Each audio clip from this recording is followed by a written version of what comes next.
अभी बीजेपी के साथ चले गए, एनडीए गठबंधन के साथ। तो वो कसमें खाया करते थे सुबह शाम, अपनी कसमों में कहते थे कि नीतीश कुमार जी का एहसान मैं जीवन भर कभी नहीं भुला पाऊंगा।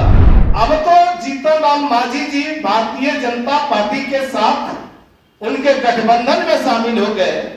नमस्कार, मेरा नाम प्रिंस मिश्रा है और आप एक न्यूज़ 24 देख रहे हैं। अभी हम लोग जो है जदयू के प्रदेश कार्यालय में उपस्थित हैं और जदयू प्रदेश कार्यालय में जो है आज जो है जदयू के प्रदेश प्रवक्ता हिमराज ने प्रेस कॉन्फ्रेंस किया था। पहले हिमराज क्या कुछ कह रहे हैं, उनके बारे बातों को सुनिए। इन दिनों हम बात करते हैं बिहार के पूर्व मुख्यमंत्री आदरणीय जीतन राम मांझी जी की तरफ। वो पहले महागठबंधन में थे, अभी बीजेपी के साथ चले गए, एनडीए गठबंधन के साथ।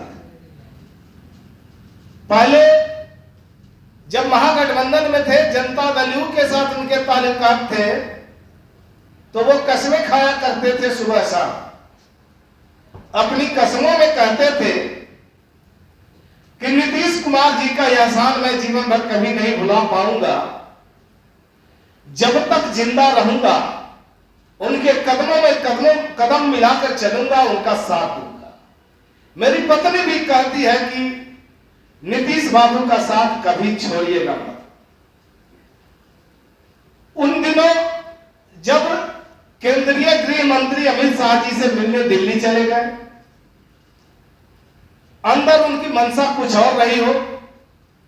जब मिल के बाहर आते हैं तो मीडिया वालों ने सवाल किया कि मांझी जी, आप तो महागठबंधन के सहयोगी दल हैं, अब भारतीय जनता पार्टी के नेताओं से मिलने आए हैं, क्या मामला है?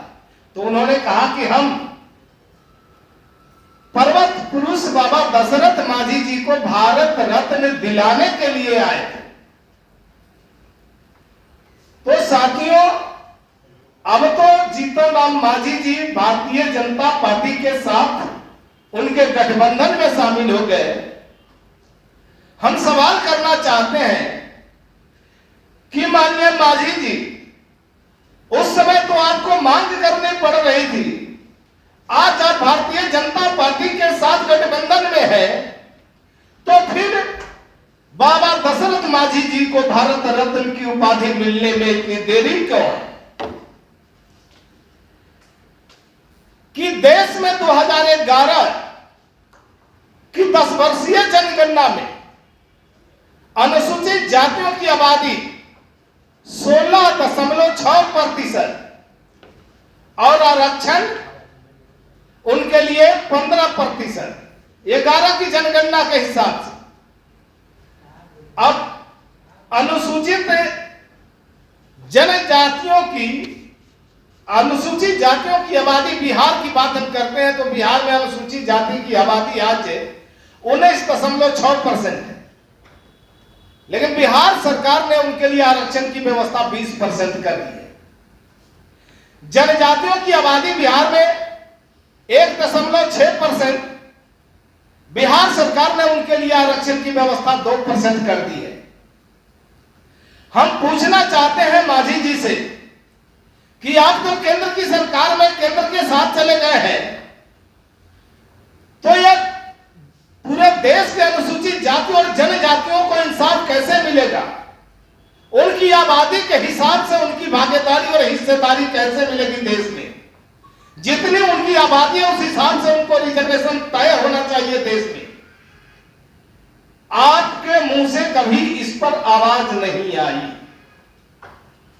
मांझी जी, कभी इस सवाल पर भी बोलिए और आवाज उठाइए। केंद्र की सरकार की जो कारनामे हैं, बाबू जगजीवन राम छात्रावास जो केंद्र प्रायोजित योजना थी, केंद्र सरकार ने उसे बंद कर दिया।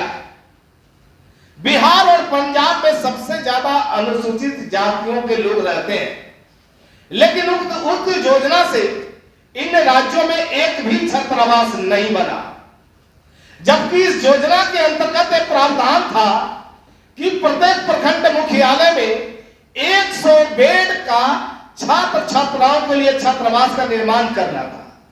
लेकिन देश में पंजाब और बिहार ऐसा राज्य है जो सबसे ज्यादा अनुसूचित जातियों की संख्या है, वैसे राज्य में एक भी छात्रावास न बिहार में बना न पंजाब में बना।